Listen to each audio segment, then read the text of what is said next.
E seja bem-vindo à segunda parte do Rua Segura. Hoje falamos de prostituição com convidados em estúdio, mas também fazendo uso a reportagens que vamos recolhendo no terreno. A polícia, GNR e PSP pressionam como podem esta atividade que cresce de forma ilegal e paralela em Portugal.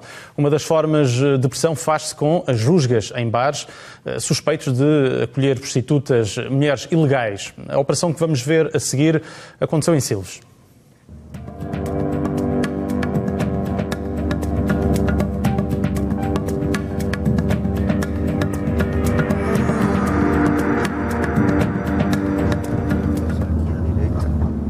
Que é uma casa de alterno.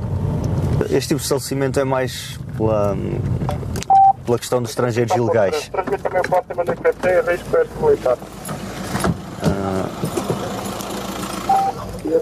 Já detectamos alguns funcionários, por assim dizer, do estabelecimento em situação ilegal no país.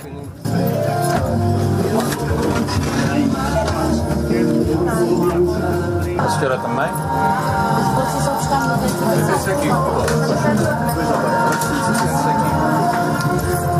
São as duas únicas que não estão identificadas?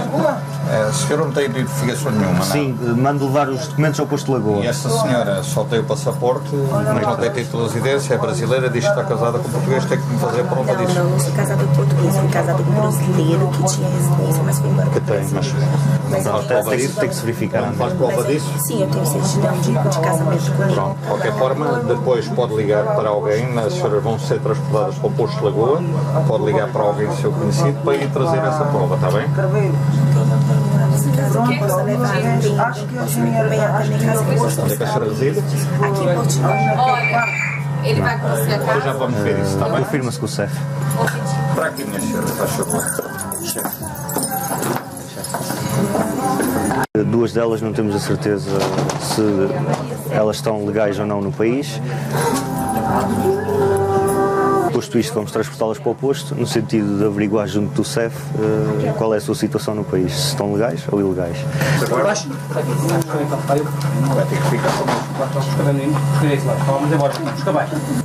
Verificamos também um dos frequentadores, um dos consumidores do estabelecimento que tinha na sua posse produtos estupefacientes.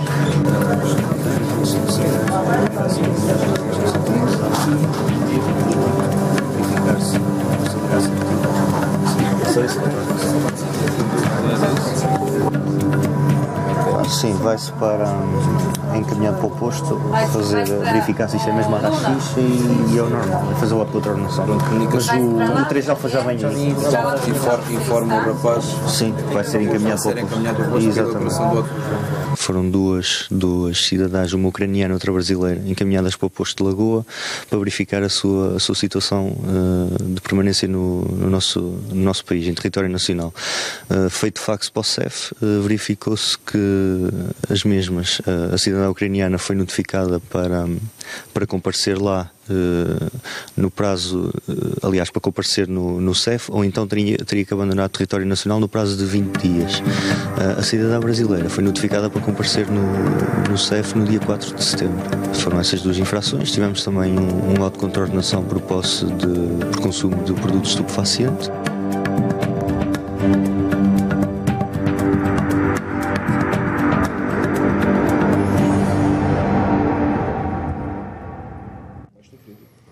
E da rua passamos para o debate em estúdio. Vamos prossegui-lo, aliás. Há pouco interrompi aqui o raciocínio da conversa que estávamos a ter, mas principalmente acho que podíamos recomeçar e tentar perceber se... Acho que será fácil chegar a esta conclusão, se pode diminuir o fenómeno ou não, na verdade, porque temos noção de que existe muita gente ligada a esta realidade. A única forma de realmente tentarmos reduzir o fenómeno, não sei se será reduzir, mas pelo menos controlar o fenómeno, será a regulamentarmos esta atividade. Regulamentar isto significa o quê? Existem práticas que podem ser exercidas em trabalho sexual, existem determinadas práticas que não devem ser executadas por um trabalhador de sexo. Guarda-se para a intimidade, para os casais. Não deve fazer parte do trabalho sexual. Regulamentar o trabalho sexual para mim também significa valorizar, dignificar estas pessoas, significa os patrões também poderem valorizar a sua própria atividade, haver mais respeito a nível social, em todos os níveis, não é? De cuidarmos de nós até inclusive emocionalmente. E é dar direito também a qualquer cidadão a poder livremente ter sexo, porque em qualquer altura da vida nós podemos nos sentir impossibilitados, inabilitados ou sem vontade de construir relações para termos unicamente e simplesmente satisfação sexual. A doutora é que não reconhece esta classificação de trabalho sexual? Eu volto a dizer que, com o maior respeito por aqueles que divergem de mim, eu tenho muita dificuldade em entender que a exploração do corpo de outra pessoa possa ser entendida como um trabalho equiparado a outros. Não entendo. E falou-se aqui das questões da sexualidade, que eu gosto de abordar e não tenho, acho eu, nenhum tipo de preconceito. Tenho, de facto, também dificuldade, e não tenho nenhum problema em o expressar, que quando temos uma relação mercantil associada ao sexo, se venha a dizer que isso é libertador da sexualidade. Quer dizer, estamos a reduzir a expressão da sexualidade a um ato mercantil que, pessoalmente, mesmo não creio. Quando as pessoas são livres desacoplando das questões, desacoplando, as pessoas podem ser livres para o praticar em si próprio, ele não deixa de ser um ato mercantil. O que eu queria aqui, de facto, dizer a propósito de coisas que já foram ditas, e insisto, num primeiro ponto nós falámos. De facto, precisamos de falar muito mais para se perceber a realidade e cada um de nós poderá ter os seus contactos e as suas percepções desta realidade. E haverá seguramente muita gente que terá mais. Eu gostaria aqui de chamar a atenção, porque acho que poucas vezes faz chamar a atenção destas instituições na sociedade portuguesa. A Alexandra falou daquela que ela, por sua opção, quer fundar. Eu gostaria de falar da Associação do Ninho, que tem dezenas de milhares, portanto, seguramente tem muito mais experiência e conhecimento, e aquilo, tanto quanto me dá de saber por aquilo que dizem, e eu considero que fazem, de facto, um trabalho meritório no sentido de tentativa de prevenção, de reabilitação, de acompanhamento, de tratamento. Portanto, não é a ausência da legalização que impede tudo isto. Nomeadamente, de que as pessoas tenham cuidados de saúde e de que as pessoas sejam ajudadas do ponto de vista daquilo que pode ser... Mas, doutora, desculpe interrompê-la, mas como terminar. É que, por exemplo... Portanto, o que eu aqui queria dizer é que, para além de felicitar e de agradecer, em termos da sociedade, o trabalho que é feito e que lá está, muitas vezes não é tão apimentado, tão dado a holofotes e que, em meu entender, também deveria ser notado e ser validado. Acho que é importante ter a noção, e falou-se aqui de prostituição, de níveis de pessoas que o fazem numa determinada esfera social. Eu não posso deixar, porque me chegam também esses testemunhos, de chamar a atenção para as situações de pobreza, para as situações de miséria, para as situações de tráfico, para as situações em que efetivamente as liberdades, nomeadamente das mulheres, estão cada vez mais ameaçadas, e dizer que essa realidade também existe, não é seguramente menor que a outra, de acordo com aquilo que me dizem pessoas que estão ligadas a este tipo de apoio, e que a sociedade, e não tenho também nenhum problema em o admitir, a sociedade tem feito pouco. A sociedade tem feito pouco para, e no meu entender, e com isto termino, sem passar pela legalização, para, do ponto de vista da prevenção, do ponto de vista de inserção e reinserção social, ajudar estas mulheres e ajudar, neste momento, não é só uma realidade de mulheres. E nós temos estado aqui, não quero ser sexista e dizer que só falo das mulheres, mas é não, está claramente... mais democratizado na prostituição agora. Não sei se é uma questão de democracia. Doutora, o debate terá forçosamente que passar também pela Assembleia da República. Isto tem que ser debatido a nível político, não apenas social. Mas eu faço-lhe uma pergunta direta. Estou de acordo com aquilo que o deputado Duarte Marques disse, no sentido de que, por razões várias, e não vamos aqui discuti-las, lamentavelmente, quando o debate chega à Assembleia, as coisas são, de facto, seguem determinados procedimentos do próprio regime parlamentar. Falta coragem para se debater? O debate não pode ser reduzido ao Parlamento. O debate é um debate da sociedade. E, portanto, é evidente que os mídia lhe podem dar ou não grande visibilidade. Mas as decisões políticas são importantes na medida em que é dali que depois saem leis ou não para regulamentar esta realidade. Sim, mas eu considero que os cidadãos têm que exercer a sua responsabilidade é isso que nós estamos a fazer aqui, e doutora. Participar mais ativamente. Estamos a fazê-lo e vamos continuar. No outro dia falou numa associação que vamos também convidar para cá estar, no outro dia, mas queria fazer-lhe uma pergunta direta. Como é que, por exemplo, se defende a ausência de legalização, como é que todos estes homens e mulheres, por exemplo, fazem descontos, como é que declaram o dinheiro que movimentam de um lado para o outro? Estamos a falar de milhões de euros mensais que circulam. O debate, que obviamente também pode e deve abordar essas questões, em meu entender, esse debate não pode ultrapassar as questões de princípios e de valores. Pessoalmente, nesta área e noutras, na sociedade portuguesa, acho profundamente perigoso que o debate sobre valores, porque, volto a dizer, não é uma coisa que seja muito agradável e, portanto, o debate sobre valores seja pervertido, às vezes numa perspectiva utilitária, fazendo esquecer que há as questões do dinheiro, há as questões dos impostos, sim, mas há questões, em meu entender, de dignidade e de direitos humanos que não são de menor importância. Admite, por exemplo, uma prostituta sentir-se digna no seu trabalho e fazer ao mesmo tempo descontos e contribuir para a sociedade? Eu gostaria de voltar a dizer aqui uma coisa, que nenhuma das divergências de opiniões seja entendida como julgamento de quem quer que seja. Estamos a Agora, eu acho, repare, a dignidade é um conceito muito interessante, muito mesmo. A dignidade tem que ver com a forma como eu própria me olho e como é que a sociedade me olha. O olhar, eu vou-lhe dar um exemplo e perdoem-me se não encontro melhor exemplo, mas se eu olho, por exemplo, para um deficiente como alguém menorizado, como alguém que é um cidadão de segunda, se a imagem que eu lhe devolvo é de que ele não presta, porque não é útil à sociedade, porque não faz, etc, etc, então eu, como sociedade, a imagem que devolvo a esse cidadão é que ele é um cidadão de segunda e é indigno. A dignidade é um valor intrínseco à própria pessoa. E, portanto, a questão aqui é a forma como a sociedade olha para estas pessoas, seguramente pode ou não aumentar ou diminuir o seu sentimento de dignidade. Eu acredito que muitas destas mulheres se sintam profundamente indignas, outras se sintam dignas, outras se sintam dignas. Senhora doutora, posso interrompê-la? Na Declaração Universal dos Direitos Humanos diz-nos que a dignidade é algo intrínseco que, portanto, pertence a nós.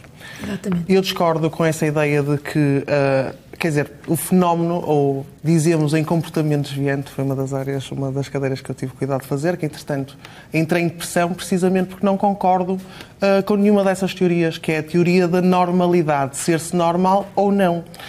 Portanto, há mulheres, eu acredito que há mulheres que se sentem indignas, não é indignas. Sentem-se ofendidas da falta de respeito que esta sociedade tem em não conseguir reconhecer que estas mulheres fizeram uma escolha, que é livre. Elas são violentadas e considero que realmente é uma violência para nós, porque nem todas as mulheres, que realmente há muitas mulheres que são vítimas, que não conseguem articular as próprias necessidades e que precisavam, por exemplo, de alguém a dizer-lhes assim: este trabalho, ou tu não podes permitir que o cliente faça isto e aquilo e aquele outro. Existem regras. Se logo à partida em qualquer trabalho, nós ou dependemos do intelecto ou dependemos do físico. O trabalho sexual envolve precisamente isso. Depois nós poderíamos misturar conceitos morais, se a mulher está com algum sentimento ou se realmente está a prestar um serviço. A partir do momento que a mulher saiba prestar um serviço, passa realmente a ser um serviço, não é uma venda de corpo. Grande parte das nossas mulheres, ou as mulheres que nós temos aqui a prostituírem-se, têm vendido o corpo graças a esta sociedade. Não são elas. São abusadas pela sociedade, por esta ausência legal que eu atribuo pura e simplesmente responsabilidade a políticos que são pessoas que deveriam ser mais bem informadas, mais conscientes desta realidade. Mas admite que possa haver divergência de opiniões. Claro. Duarte Marques. Esta é uma matéria que claramente divide a sociedade. Por isso é que o debate é importante. Há pouco eu pegava nas palavras da senhora deputada do CDS, que falava da questão do Parlamento, e é verdade. O Parlamento tem que debater estas questões e, com certeza, mais cedo ou mais tarde o vai fazer. Nós não podemos usar estes temas para mascarar outras decisões. Nós, no passado recente, no tempo da Engenharia Sócrates, era muito habitual. Sempre que havia um aumento de impostos, aparecia a prostituição, aparecia o aborto, aparecia o casamento gay. Foram algumas alguma casamento entre pessoas do mesmo sexo, havia um tipo de estratégia política para usar estes temas. Aliás, isso está estudado, que é uma forma de divergência isso é uma sobre forma aspectos de económicos. mascarar o resto. Claro. Esta discussão tem que ser séria, porque isto mexe com as pessoas. E também é verdade, que neste tema há uma grande hipocrisia na nossa sociedade.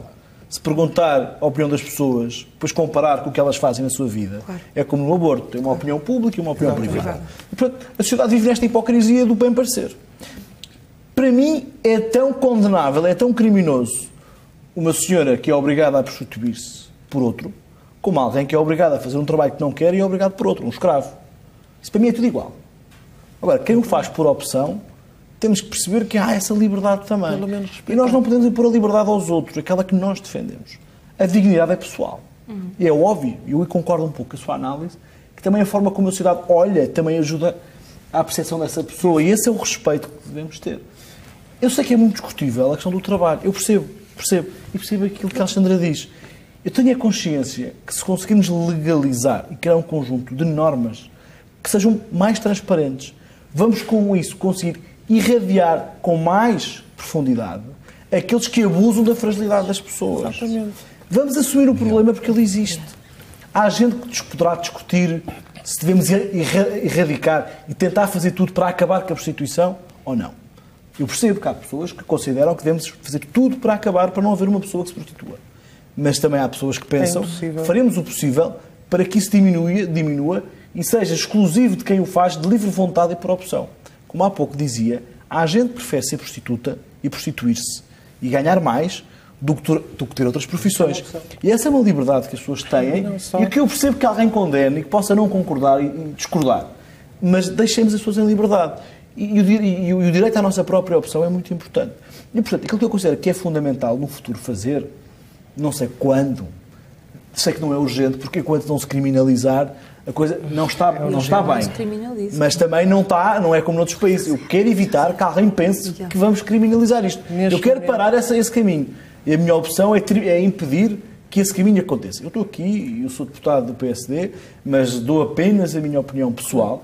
O PSD, felizmente, é um partido nestas questões, desde a sua história, sempre deu liberdade de voto a toda a gente.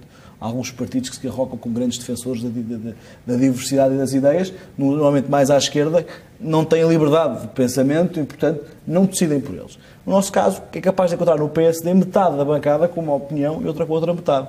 Este é um tema que poderá surgir e aí o PSD dividir-se. Agora, claro que sim. Peço desculpa, eu pertenço ao comitê. É um comentário genérico, que é muito importante e muito interessante. Sem nenhum tipo de orgulho ou de soberba, desculpem, antes assim. Eu acho que o que nós estamos aqui a fazer é demonstrar que é possível haver divergência de ideias, estar a discutir e estamos a demonstrar também que não se pode cair num erro que lamentavelmente se pode cair ou pode acontecer no Parlamento e nos mídias, que é o da simplificação das coisas complexas. Nós estamos a falar de um tema complexo. E, portanto, quando se vem debater assuntos destes em 10 minutos, aquilo que sai é precipitação. E, portanto, nós, no maior respeito democrático que felizmente podemos ter, há que entender que é preciso ouvir diferentes perspectivas, é preciso ter informação e, portanto, de facto, aquilo que estamos aqui a fazer é não meter o rocio na rua da betesga, é fazer debates sobre estes e outros temas, e eu que estou particularmente ligada às questões do fim de vida e que vejo tanta barbaridade de pessoas que nunca acompanharam este tipo de doentes e não sabem sequer daquilo que se trata, e em 10 minutos emitem opiniões de uma forma filosófica completamente abstraída daquela que é a realidade. Portanto, eu queria de certa forma, felicitar, porque, de facto, não se pode cair neste erro, que é fazer simplismos de coisas que são complexas. Mas isso foi exatamente eu gostaria de agradecer o que disse. Eu concordo plenamente. Eu, neste momento, pertenço ao Comitê dos Direitos dos Trabalhadores de Sexo, portanto, dos Direitos Internacionais na Europa. Neste momento nós estamos a pensar em apresentar uma proposta com uma regulamentação que ninguém sabe como é que vai fazê-la, porque realmente foi algo que ainda não foi experimentado em país nenhum, porque mesmo a Holanda, mesmo a Alemanha, não tem regulamentado a atividade, mas sim as pessoas, e torna-se ineficaz, claro. Portanto, nós, da nossa parte, eu acho que deveria haver uma proposta e gostaríamos, era precisamente que as pessoas fossem, ou os grupos políticos, nos pudessem apoiar e realmente abrissem as portas. Exatamente. Nós queremos pelo menos dar uma sugestão ao Parlamento Europeu para realmente haver uma visão diferente deste tipo de trabalho. Eu conheço colegas minhas do CDS que estiveram já em debates europeia. Há uma coisa que tem, que hoje em dia o Parlamento Português também tem, que é o direito de petição. E, portanto, é muito importante para dar início a uma discussão legislativa, e neste caso é uma sugestão que eu lhe deixo já, que pode fazer quer a nível europeu, quer a nível nacional. Mas nós sabemos exatamente o que é que podemos fazer. Isso é uma boa forma, deixa-me só terminar. Realmente lutas não vale a pena nós continuarmos, e eu não sou a favor das lutas, sou a favor precisamente deste diálogo aberto, de realmente se poder expor, portanto, os pontos da situação, porque isto, para mim, regulamentar o trabalho sexual trata-se também de regulamentar os direitos humanos.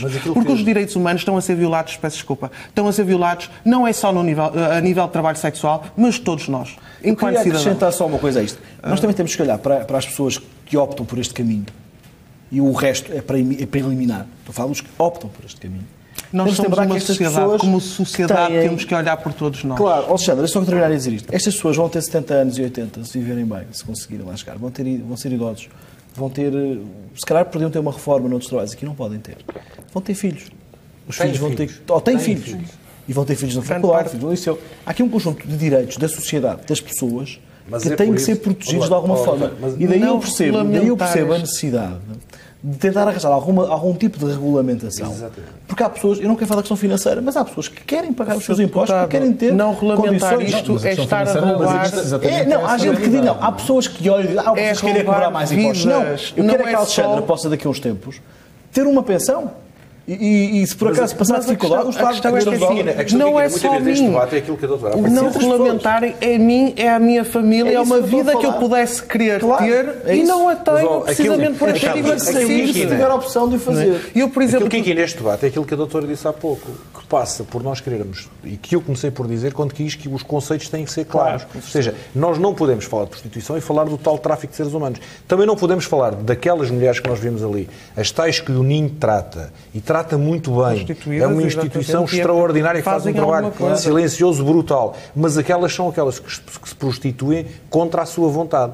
As que viram na prostituição uma forma de pagar alguns vícios da vida, como a toxicodependência ou outra. E essa é uma realidade que a sociedade faz pouco, como disse, de facto faz pouco, e tem que fazer muito mais que aquilo que faz, porque quem não quer ser, como dizia, esses é para arrumar para o lado. E, portanto, restam aqueles que voluntariamente querem ser... Sendo que é preciso aumentar a forma de ajudar as pessoas, que é o que elas querem. As pessoas, essas pessoas referem-se a um Mas essas são aquelas pessoas que estão na rua. Aquela mulher que estava ali, que se prostitui desde os 16 anos e que tem 40, ou seja, aquela mulher que já passou por tormentos da vida incalculáveis para qualquer um de nós, aquela mulher... forçosamente, se tiver algum grito de ajuda ou alguém que a ajude, quer sair, como quer sair outras mulheres que estão nas circunstâncias delas. Situação extraordinariamente diferente é as outras que estão lá de livre vontade. Temos o Porto G, que nos mostram em maior número mulheres que voluntariamente querem prestar este serviço. Agora, eu só não consigo compreender, ou aquilo que realmente me deixa magoada, é como é que os partidos, até hoje, não é? Nós dizemos-nos uma sociedade evoluída e não foram capazes ainda de abrir, porque esta gente... Eu estou nisto há 4 anos. Eu estou nisto há 4 anos. Os partidos são um espelho da sociedade. Exatamente. Refletem a sociedade. Deixa-me dizer ainda, a propósito do que nós temos, muitos desta hipocrisia. Há uma ideia do cidadão que permita-me só uma coisa. para o Parlamento e acha que ali está um conjunto de pessoas que estão acima de uma realidade. Deixe-me dizer-lhe, e eu mantenho a minha atividade profissional de médica e sou ao mesmo tempo deputada, não encontro diferenças do ponto de vista do meio laboral em que estou num lado e no outro, porque existem bons e maus profissionais na minha área da medicina, como na área dos parlamentares. E é igual. É uma projeção que a sociedade faz que o Parlamento é uma estrutura acima de determinadas características e não é. Eu acho que é tendencioso de qualquer cidadão responsabilizar a própria escolha que faz. Eu, pessoalmente, nunca votei. Nunca votei porque... Então, mas isso é um erro. Exatamente, mas hoje em dia eu acho que já estou a tentar compensar por esse estou a tentar compensar por esse erro, e realmente eu não votei porque realmente nunca consegui entender política. Só agora é que eu começo a compreender algo da política. Independentemente da divergência, acho que é fundamental que exista a atividade de cidadania e que a política não se reduz ao trabalho parlamentar. As atividades de cidadania são fundamentais. E eu acho que é muito difícil nós gerirmos poder. E o poder tem sido atribuído a muito pouca gente. Portanto, é a obrigação do cidadão ajudar a gerir esse poder. Eu não quis exercer cargos de poder, mas não sei se aquilo que o Parlamento representa, e não tenho nenhum atestado de defesa. A polícia tem muito poder. Não tenho nenhum. Os jornalistas também. Não tenho nenhum atestado de defesa, nem dos políticos, sejam e responsabilidades. Mas acho que as pessoas que estão no Parlamento, e eu tenho muitas dúvidas, se um dia não houvesse um referendo a esta matéria, até tenho muitas dúvidas se as ideias no Parlamento não serão ou seja, se a sociedade não será mais retrógrada no seu sentido, porque nós quando falamos de sociedade de Lisboa. E convém, e também lhe digo, da mesma forma, quando o cidadão se começa a sentir penalizado a pagar impostos enormes, quando temos um buraco de milhões em que ninguém consegue tapar, e portanto começam a pensar em trabalhos para cobrir vai ter algum apoio popular desse ponto de vista. Não é esse o âmbito, não é essa a argumentação. O que eu lhe estou a dizer é assim: eu que já trabalhei 7 anos nesta área, se me perguntar se as pessoas de Lisboa ou do Porto têm o mesmo olhar sobre a prostituição que têm as pessoas do interior, não têm. Não têm. Não é quantas pessoas, não têm. E se você quiser que uma matéria destas seja uma discussão destas ao nível do que está aqui a ter, e com os argumentos que tem, muito provavelmente, se for para o interior é muito mais conservador e, portanto, eu não me parece que no Parlamento que haja essa situação. Também não sei se esta discussão... Mas lá está, desculpe interrompê-lo, não tem que haver esta menorização de achar que, como são as pessoas do interior e pensam de maneira claramente, diferente... Têm opinião diferente, exatamente. Têm direito à sua opinião. Têm direito à sua opinião, exatamente. Nós não podemos ter... Que é outra corrente recente, que é a ditadura. Não foi isso que eu quis dizer. Eu percebi, mas estou a dizer é que... O que eu quis dizer foi para responder à Alexandra, que é assim, não basta nós dizermos que o Parlamento ou os deputados têm que mudar a lei, porque no país há condições, não é só mudar leis, é tanta razão tem quem pensa. Eu não me sinto dono da verdade por discordar da doutora num ou noutro ponto. Ou seja, nós só para terminar, cada uma opinião muito concreta, a legalização pode ajudar a minimizar crimes que estão relacionados com a prostituição? Pode. Porque quanto mais apertada for o quadro legal, do ponto de vista... Estás a falar do tráfico de seres humanos. Não só. São os tais crimes. O tráfico de droga... Não, o tráfico de droga... Vamos lá ver. O tráfico de droga... As pessoas, o consumo excessivo... O consumo excessivo não é pela prostituição. Se fosse... Não há nenhum país, ou seja, nós temos países que liberalizaram completamente o consumo de droga e hoje estão a fazer marcha atrás, ou seja, aquilo não resultou porque os níveis aumentou brutalmente, e também temos países que criminalizaram totalmente o consumo de droga. Eu acho que não existe nenhum país que tenha receitas certas, ou nenhum modelo que tenha receitas certas quanto a isso. E, portanto, quando nós entramos a dizer se criminalizarmos tudo ou liberalizarmos tudo, vai resolver o problema. Miguel, não vai. O que nós sabemos é que se criminalizarmos o caso, se despenalizarmos a prostituição, ou seja, se houver aqui se despenalizar algum tipo de coisa, o que nós vamos fazer, se controlarmos os trabalhadores do sexo, se tiverem algum controle, aqueles que querem voluntário, nós aí temos capacidade, as forças de segurança... Mas aí terá que haver uma legalização. Peço imensa desculpa. Não, eu estou a dizer só... Pode não haver legalização. Ou seja, não tem que haver... A prostituição já é legal. Não se pode legalizar o que já é legal. Não é legal. Não é admitido. Não está criminalizado. Existe uma área cinzenta. Não está criminalizado. Ou seja, portanto, as pessoas que se prostituem têm é que passar a ter direitos e não têm. Mas se isso for controlado, se isso for legalizado do ponto de vista delas poderem, como dizia o deputado, ter uma reforma, ter direito a ter segurança social, esse tipo de coisas, fazendo os seus descontos... Se for considerado um enquadramento legal para isso, seja, mais facilmente se controla esta profissão. Claro. E não é só prostituição, existem variadíssimas atividades que eu considero que são atividades de teor sexual, que não é só propriamente prostituição, porque nem sempre uma prostituta tem sexo. Portanto, existem outros trabalhos, alterne, indústria pornográfica e outros e demais, em que essas pessoas também têm sido violentadas com esta ausência legal As casas de Altranda talvez o sítio mais complicado para o tráfico de seres humanos. Vamos ter de terminar por hoje, mas fica aqui a promessa de nós continuarmos este tema aqui no Rua Segura. Eu lanço o desafio a todos os presentes para cá voltarem, porque o tema não se extinguiu, como facilmente perceberam. Muito obrigado pela vossa presença. Obrigada. E aí que nos segue atentamente, muito obrigado pela sua preferência, uma boa noite. Nós voltamos amanhã, não perca o Mercado já a seguir.